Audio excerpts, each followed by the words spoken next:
Salam hörmətli izləyicilər. İnşallah ki, bu günləri artıq yeni mövzular, yeni mürəkkəb efirlər və yağlar yucu maddələr bölməsinə inşallah ki, baxacağıq.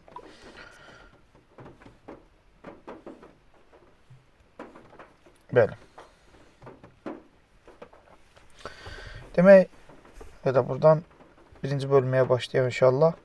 Mürəkkəb efirlər, yağlar, yucu maddə. Birinci sual deyir ki, sintetik yucu maddənin formulunu göstərin. Sintetik yucu ali demək spirtlərin sulfat efirlərinin natrium duzlarıdır. Yəni ki, burada cavab C variantı olacaq. Ali spirtlər deyəndə də ki, yəni ki, yüksək karbonlu artıq spirtlər nəzərdə tutulur. Burada da görürük C12, H25, yəni standart olaraq adətən elə olur. C12, H25, OSO2, o natrium, yəni bu sulfatdır. Burada bir dənə oksigen, burada bir dənə oksigen, 2 dənə, 2 dənə də burada cəmi 4 dənə, yəni SO4 natriumdur. Bu C variantına uyğun gəlir. Yəni burada B variantı, A variantı sabundur. Sintetik yuyucu vasitə deyildir. Yağların sabunlaşması reaksiyası tənliyini göstərin. Əlbəttə ki, onların qələvi mühitdə hidrolizindən söhbət gedəcək ki, bu da Y variantına uyğun gəlir. Demək,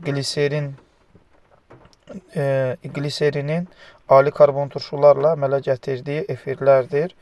O da ki, cavab Y variantında öz əksini tapmışdır ki, nəticədə natrium stearat alınacaq. Bu belə. Metil asetatın kalium OH məhvlə qarşı təsirindən hansı məhsul alınır? Metil asetat metil spirtinin asetat turşusu ilə əmələ gətirdiyi bir duzdur. Yəni ki, metil spirti alınmalıdır burada. Bir də ki, asetat turşusunun kalium duzu. Yəni CH3, COO kalium. İkisi birlikdə alınmalıdır. Yəni, bu da ki, D variantına uyğun gəlir. Efirləşmə reaksiyasının tənliyini göstərin. Efirləşmə turşu ilə spirt arasında baş verən bir reaksiyadır. Bu da B variantına uyğun gəlir. Metil spirti akril turşusunun qarşıdurma təsirindən mürəkkəb efir əmələ gələcək. Çünki spirtlərlə turşular arasında mürəkkəb efir əmələ gəlməsi ilə reaksiya gedir, metil akrilat əmələ gələcək. Birləşmələrdən hansı mürəkkəb efirdir? Mürəkkəb efir yenə dediyimiz kimi turşularla spirtlər arasındadır. Bu oksigenli qeyri-üzvi turşular da ola bilər, üzvi turşular da ola bilər, amma mütləq şəkildə bir tərəfi də spirt olmalıdır. Nəticə etibarı ilə cavabımız Y variantına uyğun gələcək. Yəni bu hissəyə baxsaq spirt, bu hissəyə baxsaq turşu. Nəticə etibarı ilə cavab Y variantına uyğun gəlir. Hansı reaksiya tənliyində sirkə turşusunun propil efiri? Propil efiri deyirsə, turşu sirkə turşusudur. Spirtdəki propil spirti olmalıdır. Propanol. Bu da ki, D variantına sirkə deyir, sirkə. Ona diqqət eləmək lazımdır bir dənə. Bu D variantı deyil də A variantı olacağımız. Sirkə də C3H7OH A variantına uyğun gəlir. Hansı turşu maye yağın tərkibinə daxildir? Hansı turşu maye yağın tərkibinə daxildir? Ki, gərək doymamış turşular olsun ki, maye yağın tərkibinə daxil olsun. Çünki doymamış turşular maye yağın əmələ gəlməsində iştirak edir. CN doymuşlar hansılardır? CnH2n plus 1 COOH. Yəni bu hissəyə diqqət eləsək 2n plus 1 ifadəsi ilə yəni gedir. Yəni 15-31 A olmadı, 17-35 B olmadı, 26-27 olmadı, yəni D variantı. C variantına baxsaq bu 35 yazılmalıydı, amma burada 33-dür. Cavabımız C variantına uyğun gələcək. Hansı turşuların, yəni ki, 2n plus 1, yəni doymuş turşuya uyğun gəlmədi. Hansı turşuların gliserinlə mürəkkəb efir bərk yağdır? Bərk yağ olması üçün gərək ki, doymuş olsun. Stearinlə palmitin doymuş turşulara aiddir. Onun üçün də cavabımız 2-4 olacaq. Linolda bilirik ki, 2 rabitə var radikal hissəsində, yəni bu hissədə oleyində bir dənə pir var. Nəticə etibarən akrildəki C-də doymamışdı. Onun üçün də 2-4. Yağlar ali də deyil. Yağların qələvi məhlulu ilə hidrolizindən sabunlaşmasına hansı maddələr əmələ gəlir? Yağların qələvilərlə duzlar əmələ gəlir. Bir də karbon turşularının duzları, bir də ki gliserin. Uyğun karbon turşularının duzları və gliserin B variantına uyğun gəlir. Hansı sırada yalnız mürəkkəb efirlər verilmişdir? Mürəkkəb efirlərdəki, məsəl üçün, burada A variantında aldehiddir, B variantında yenə aldehid var, C variantında mürəkkəb efir, mürəkkəb efir. Ki, cavab C variantı olacaq. Digər variantlara baxaq. Sadə efirdir, bu turşudur, onun üçün də bu variantlar uyğun gəlmədi. Sintetik hücum maddələrin tərkibi nədən ibarətdir? İndi dedim ki, ali spirtlərin sulfatlarının mürəkkəb efirlərin natrium duzları. Yəni Y variantına uyğun gəlir. Propil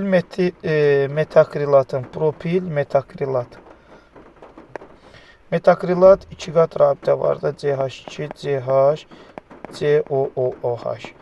İndi propil metakrilat deyirsə, bu da ki C variantına uyğun gələcək. Yəni bu hissə propildir, bu tərəfdəki metakrilatdır, bəli. Metakrilat deyir. Mən akrilat yazdım. Metakrilat. Metakrilat B variantı olacaq. İzləyicilər, diqqətli olaq biraz. Biraz bayırdan da əlavə səslər gələ bilər. Yağış yağır, mən də bir boş vaxt bu həmin vaxtda dərs çəkirəm. Yəni ona görə belə. 14. Etil metakrilatın formulunu metakrilat deyir. Buna diqqət edək. Burada metakrilat olanda, yəni metil qrupu da olmalıdır akrilin tərkibində. Etil dediyinə görə bu hissədəki etil olmalıdır. Cavab D variantına uyğun gəlir. Akril turşusunun metil efirinin formulunu göstərin. Burada akril deyir, daha metakril söhbəti yoxdur. Akril deyəndə yenə metil söhbəti də burada bu metil, bu da akril. Nəticə etibarı ilə cavabımız B variantına uyğun gəldi. Hansı mürəkkəb efir bərk yağların əsas tərkib hissəsini müəyyən edə bilər ki, doymuş turşular olsun. Bu 29 işi korladı. Bu ümumiyyətlə olmayacaq. D variantı da olmayacaq. Demək 33 burada işi korladı. Burada bir dənə Y variantı da artıq qalar da. Ki, yəni doymuş turşu olmalıdır.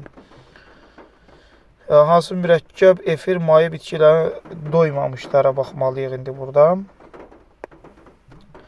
Burada misal üçün Y variantına baxsaq 33, 33, 33 oleyindir, yəni ki doymamışlara aiddir. Hansı maddə mürəkkəb efirdir? Mürəkkəb efirlər turşularla spirtlər arasında olmalıdır ki, bu da C variantına uyğun gəlir. A variantı xlorlu törəmədir, B variantı spirtdir, Y variantı sadə efirdir, D variantı da ki nitro birləşmələrə ayırd edilir. Mürəkkəb efirlər hansı reaksiyalarla alınır? Mürəkkəb efirlər hansı reaksiyalarla alınır? Dehidratlaşma ilə. Çünki nəticədə su alınır və ya efirləşmə reaksiyası ilə əldə etmək, almaq olar. D variantına uyğun gələcək. Mürəkkəb efiri göstərin. 20-ci sual. Mürəkkəb efir 21 deyirəm, bir dəqiqə. B variantına uyğun gəlir. Demək, burada NO2 qrupu nitrat turşusunun spirtlərlə əmələ gətirdiyi mürəkkəb efirlərə ayırd edilir. Quruluşlu efirə almaq üçün hansı maddə cütlərini göstərmək lazımdır? Burada turşu hissəsinə baxmaq lazımdır. Turşu hissə asetatdır. Bu tərəfdəki demək propanoldur. Bu da ki C3H7OH ilə sirkə turşusu, yəni ki, D variantına uyğun gələcək. 22-ci suala baxaq. 22-ci sualda bizə nə deyir? Deyir ki, 8,8 qram mürəkkəb efiri hidrolizə uğradıqda 3,2 qram metil spirti və doymuş bir əsaslı karbon turşusu alınır. İndi biz burada diqqət eləsək, indi hər hansı bir mürəkkəb efirdir də, misal üçün deyək, RCOO mütləq şəkildə bunun bu hissəsini metil təşkil edəcək. Çünki nə alınıb? Metil spirti alınıb. Metil təşkil edəcəksə bunun hidrolizindən də biz alacağıq RCOOH plus metil spirti, yəni CH3OH. CH3OH da ki, ümumilikdə 32 eləyir. 32 eləyəndə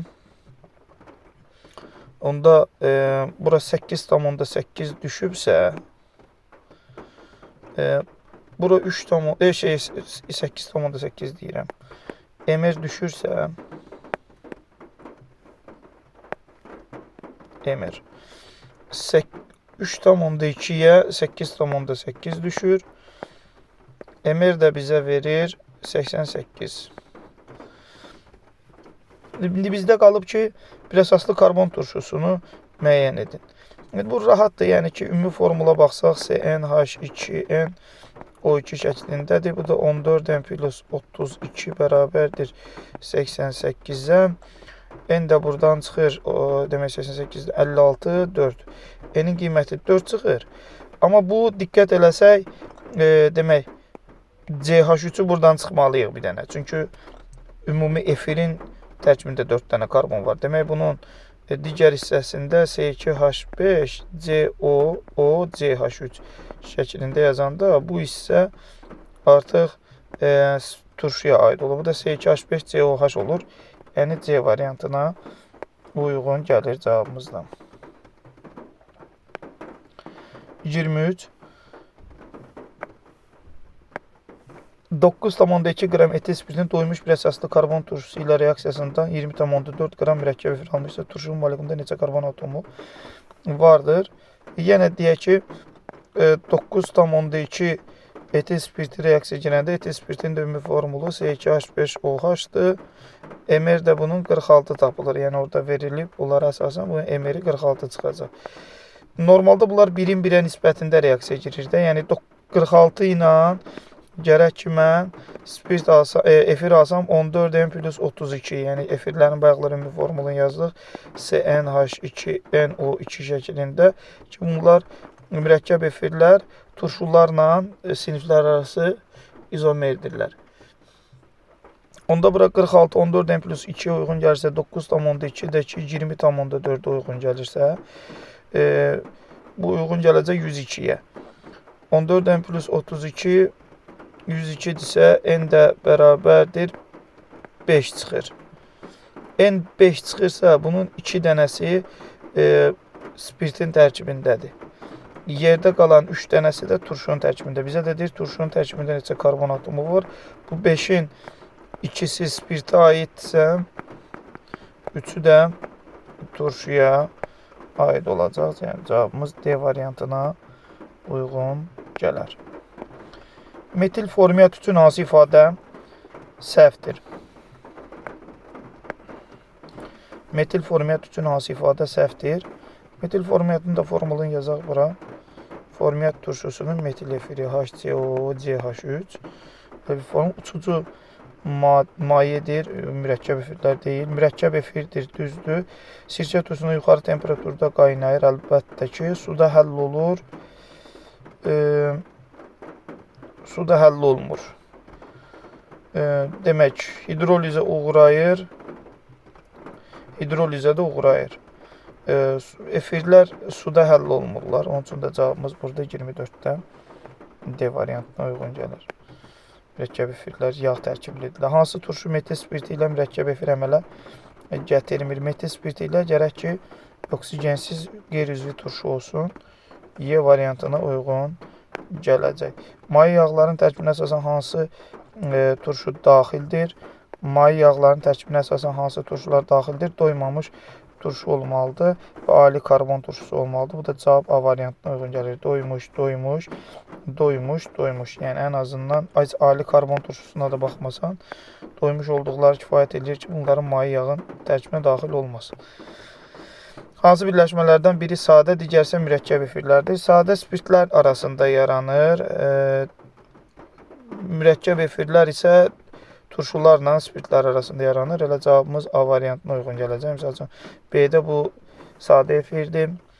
C-də bu ikisi də mürəkkəb efirdir. D-də yenə mürəkkəb efir, sadə, amma bu ketondur. Yəni, bunların heç biri uyğun gəlmədi. Hansı turşu bərk yağları əmələ gətirir? Bərk yağlar doymuş turşular olmalıdır ki, bu da B variantı. Ali karbon turşuların doymuş forması. Maye yağlar hansı turşudan əmələ gəlir? Yenə oxşar sualdır ki, doymamış C variantına uyğun gələcək. Doymamış ali karbon turşular. Hansı maddələrin qarşılığı təsirində metil formiyyat? Formiyyat turşudur, metil də spirt. Yəni, formiyyat turşusu ilə metil spirtinin qarşı təsirindən D variantına uyğun gəlir. Yəni, formiyyat, metil. Hansı maddənin qarşı təsirində etil asetat? Bu ikinci hissə var, bu turşuya aiddir. Birinci hissə spirtin radikalıdır. Etil spirti, asetat turşusu. Etil spirti, asetat turşusu. Bu da ki, B variantına uyğun gəlir. Bitki yağları aiddir. Demək, mürəkkəb efirlərə aiddir. Çünki yağlar gliserinlə doymuş və ya doymamış ali karbon turşuların efirləridir. 33.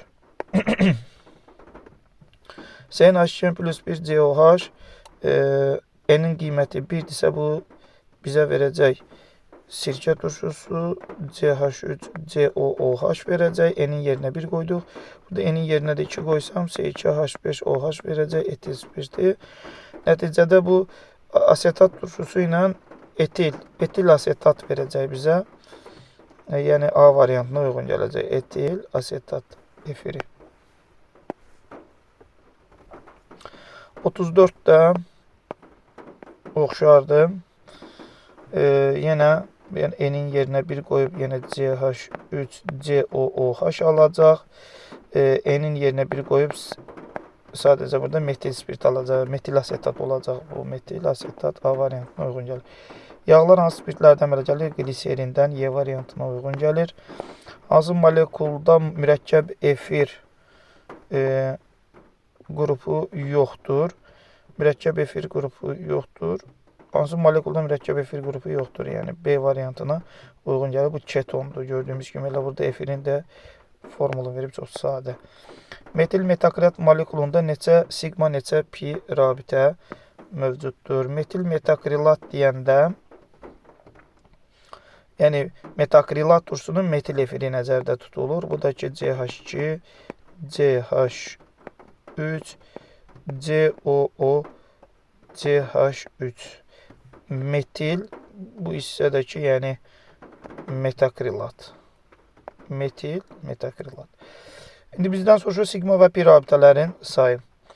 Pi rabitələr, açıq şəkildə yazsaq bunu, H, C, yəni hidrogenlərin hər biri bir dənə sigmadır. Yəni, bunu rahatlıqla deyə bilərik ki, yəni, imtihanda, yəni, mən bura CH3 yazanda bir də daha açıq şəkildə yazmaq istəmirəm. Bu hissələri açıq yazaq ki, yəni ki, görsənsin. İndi sigma rabitələrin sayı. Sigma rabitələrin sayı, burada hidrogenə 1, 2, 3 dənə də hidrogen burada. Demək, 5, 8, ondan sonra tükəcək təkləri sayı. 9, 10, 11, 12, 13, 14. 14 dənə sigma rabitə var. Pi rabitələrdəki 1 dənə, 2 dənə pi rabitə mövcuddur. 14, 2, yəni Y variantına uyğun gələcək. 37-də. Hansı maddə etil spirti ilə mürəkkəb efir əmələ gətirmir? Etil spirti ilə mürəkkəb efir əmələ gətirməmək üçün gərək ki, oksigensiz qeyri-üzvi turşu olsun. D variantına uyğun gəlir. Hansı birləşmə suda yaxşı həll olur? Sintetik uyucu vasitələrin kalsium, maqnezium duzları suda yaxşı həll olur, amma ali turşuların kalsium, maqnezium duzları suda pis həll olur deyə codluq yaradır. Onun üçün də 2-ni götürmərik, 4-ü götürmərik, 1, 3, bu da ki, əhəng südü adlanır da şəkərli birləşmələrdə demək saxarozun alınmasında daha keyfiyyətli reaksiyalar 1, 3 B variantına uyğun gəlir. Hansı maddə suda həll olunur? Suda həll olmayan dedik ki, ali turşuların kalsium və maqnezium duzları suda pis həll olur deyə suya codluq verirlər. Hansı maddə suda həll olur? Natrium, kalium demək olar ki, bütün duzları suda həll olur deyə cavabımız elə A variantına uyğun gələcək. Efirləşmə reaksiyasının tənliyini göstərin. Efirləşmə turşularla spirtlər arasında, yəni ki, oksigenli qeyri-üzvü turşular da ola bilər. Yəni cavabımız B variantına uyğun gələcək ki, etil spirtinin nitrat turşusuna əmələ gətirdiyi efir. Efirləşmə reaksiyasının tənliyini göstərin. Yəni bayaqki qayda turşu qrupu, bir də spirt qrupu. Bu turşu qrupu, bu da spirt qrupu. Yəni ki, A variantına uyğun gəldi. Hansı reaksiya vasitəsilə maye yağlar bərk yağlara çevirmək olar? Maye yağları bərk yağlara çevirmək üçün doymamışları doydurmaq lazımdır. Bu da ki, hidrogenləşmədir. Ki, C variantına uyğun gəlir. Yağlardan gliserin alınması reaksiyası hidroliz nəticəsindədir. Yəni, üzərinə su gəlirik. Hidroliz nəticəsində gliserin və yağ turşuları alınacaq. Hidroliz Y variantına uyğun gəlir. Ali spirtlərin sulfat turşuları ilə əmələ gətirdiyi turş mürəkkəb efirlərin natrium duzları. Demək, ali spirtlərin sulfat turşusu ilə əmələ gətirdiyi turşu mürəkkəb efirlərin natrium duzları, bunlar sintetik yuyucu vasitələrə aiddir. Yəni, biz bunu bayaqları qeyd etdik. Sintetik yuyucu vasitə. Burada formul da vardı.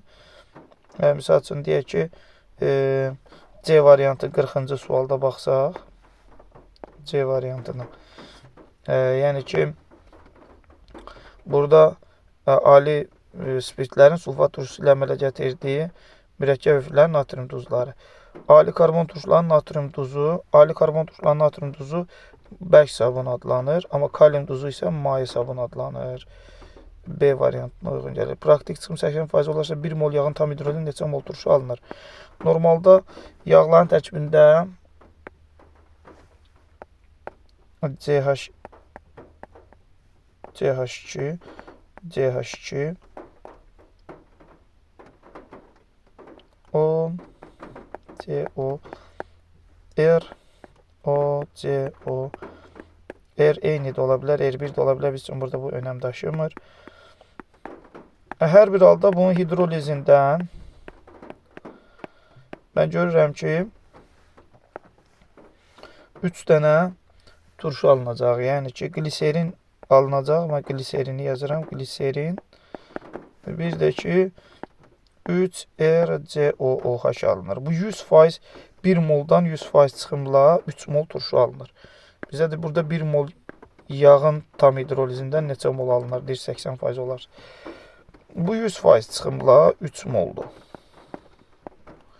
80% ilə nə olar? X. X də bərabərdir 2,4 mol. Cavabımız 2,4 eləyəcək. Yəni, burada C variantına uyğun gəlir. 50%də də eyni şeydir. Sadəcə burada 1 moldan 3 mol alınırdı. Bu 100% çıxıma aididir. 100% çıxıma. 50%də yenə X deyərik. Bu hissənin tənasübün həllləri X bərabərdir 1,5 taparıq. Belə hörmətli izləyicilər, inşallah ki, davamındakı vaxt elədikcə çəkib videolarımızı yerləşdirəcək. Yəni, bura elədi 2,4, bura elədi 1,5. 49 və 50-ci cavabları. Belə izlədiyiniz üçün təşəkkür edirəm. Allah'a əmanət olun.